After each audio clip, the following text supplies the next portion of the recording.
underrated players, I've actually put some players in this list. I'm going to start with one of my boys, Goran Dragic. I said that right? Yeah, you said that I right. said it right. Well done. Big fan. I mean, I know I'm gone about Dennis Schroeder being the best point guard off the bench in the NBA, which he is, but... Well, second best. To who? Lou Will. Shut up. He's not a point guard. He's a guard. He's a shooting you guard. Said a guard. I said point guard. Well, second to Dennis, I'd probably put Goran Dragic, where Dennis is averaging like 17 points per game off the bench. Dragic doing 15, and nobody's really talking about it. He did miss a bit of a period with injury, but for he's like 31, and for a player off the bench, he shoots good percentages from 3-point. He's good passer. He's just a generally all-round good player. And unlike Kyrie, he's a fantastic teammate because he was a starter on the Suns, got traded to Miami. He was a starter for so long, and then last season, halfway through, he accepted a role on the bench. And I think you've seen this season it's only helped the team because now coming off the bench, I got Dragic and Tyler Herro. That's not fair. Like those two could easily start on so many other teams in the league. I don't want to say I did it first, but on 2K last year, I did it first. I played Dragic off the bench. I also did it Yeah. with my Sixers. So, who's a better coach? We are the pioneers. Me or whoever's in charge at Miami? Eric Spoelstra. You got to know who that is. No, I don't. You just said Eric Sports Trader. I don't. Spoelstra. I don't even know what that means. Is he managing basketballs? He's the wholesales for basketballs. It's not. Yeah, it's that man. Good one. I'm good. That's a proper I'm new fun. slapper. That's a new slapper. That's a funny one. Yeah. So, you put Alec Burks. Yeah, so basically he was more or less out of the league because with the Jazz he was suffering bad injury after bad injury and just no one wanted to go near him. And obviously with the Warriors trying to tank, they thought, oh, let's just give him a chance.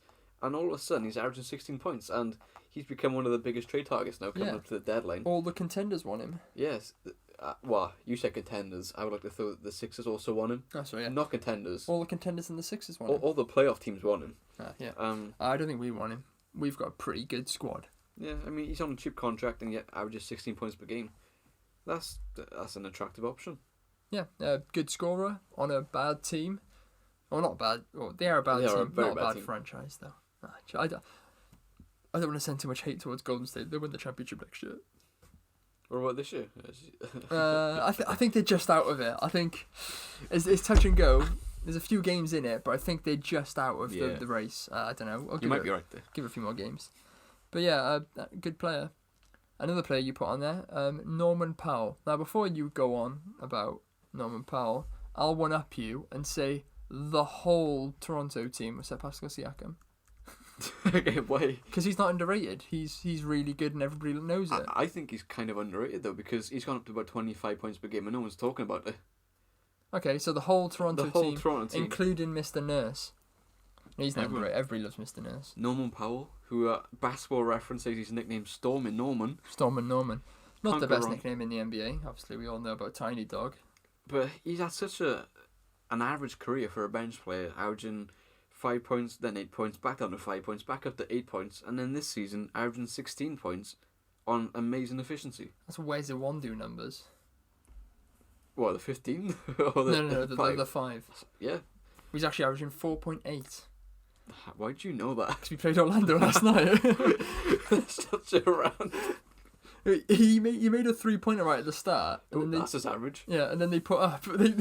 yeah, that's exactly what I was thinking. He put up a 3-pointer, then they flashed up saying he averages 4.8. Yeah. And then he had a 3-pointer, I was like, he'll missed. I was like, yeah, he's not going to hit 2 because that's over his average. Then he had another 3-point, he missed. I was like, yeah. And he had another one. I was like, leave him open, boys. He's not making another one.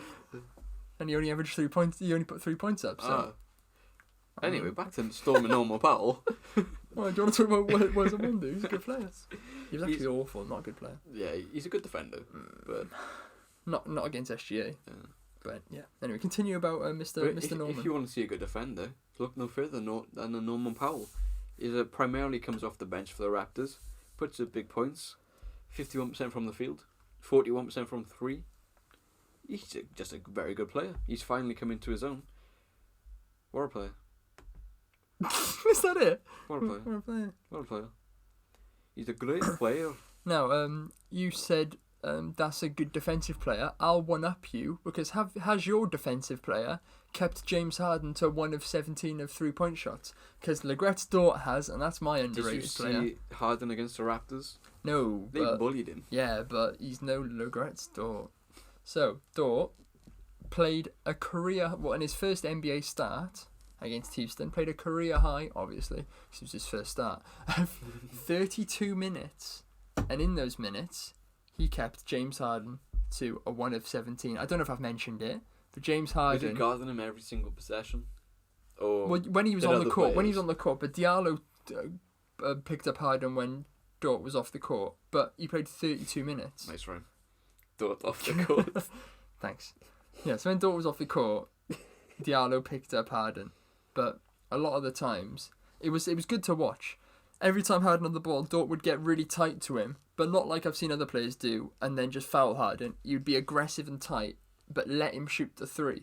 So like he'd be tight, Harden would do a little move, then he would go close, but Harden would have the space to get the shot off without being fouled, and he would miss it 'cause he was scared of big 6'2" tank of a man. Legret. He's like built like Zion, but he's really small. Sure. And what I love about Legret's Dort is I love Diallo as well.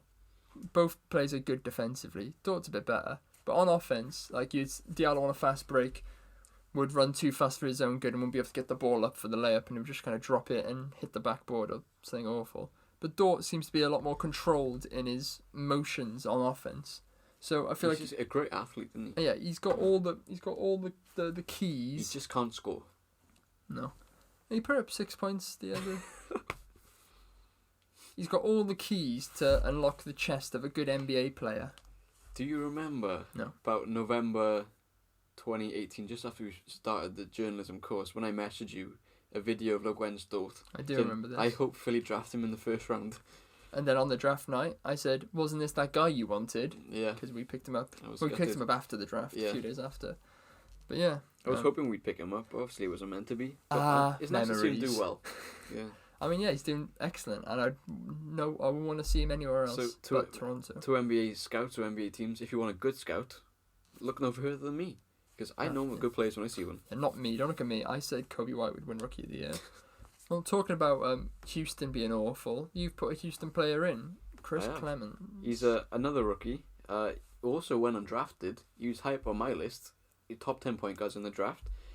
Yes, he's averaging 5 points per game, but basketball. Better than Wes Iwundu.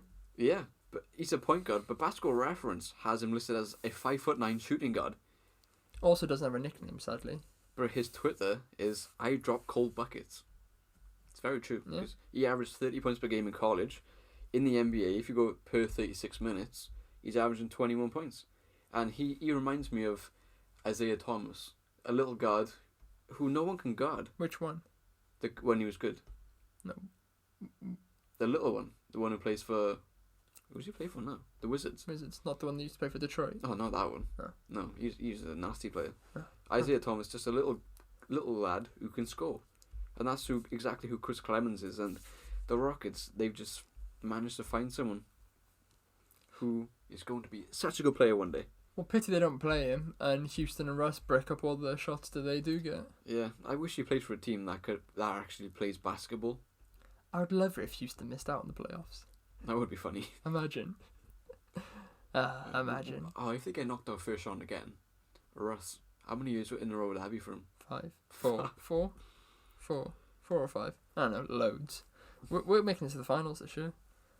Dennis Schroeder's going to average 36 points per game. No. Yeah, it's going to be good. Can't wait. So, one more player on this list. And it's your mate, who I remember in an earlier episode, you referenced by saying the only quality he has is running. Did I say that? You did say that. You said his only quality is running. I mean, since that, he's been I dropping didn't buckets. mean it. When did I say that? It's Furkan Korkmaz. I Yeah. don't know when you said it, but it was a Turkey few from episodes ago. Turkey. Maybe it's recency bias, but since Embiid has come out, he's had like more opportunity to shoot the ball, and he's making shots. So he's coming into games, and you look at Brooklyn. He made 3 against Chicago. He made 6 against the Knicks. He made 3 against the Nets. He made 3 again against the Raptors. He made 4, all consecutive games. He's scoring. Or more than Harden did against OKC. Yeah, I guess you could say Korkmaz is better than Harden. I would say it. Yeah. More efficient. You look at the points he's averaging over the last, 5 games? 15, 24, 17, 10 was a bad game.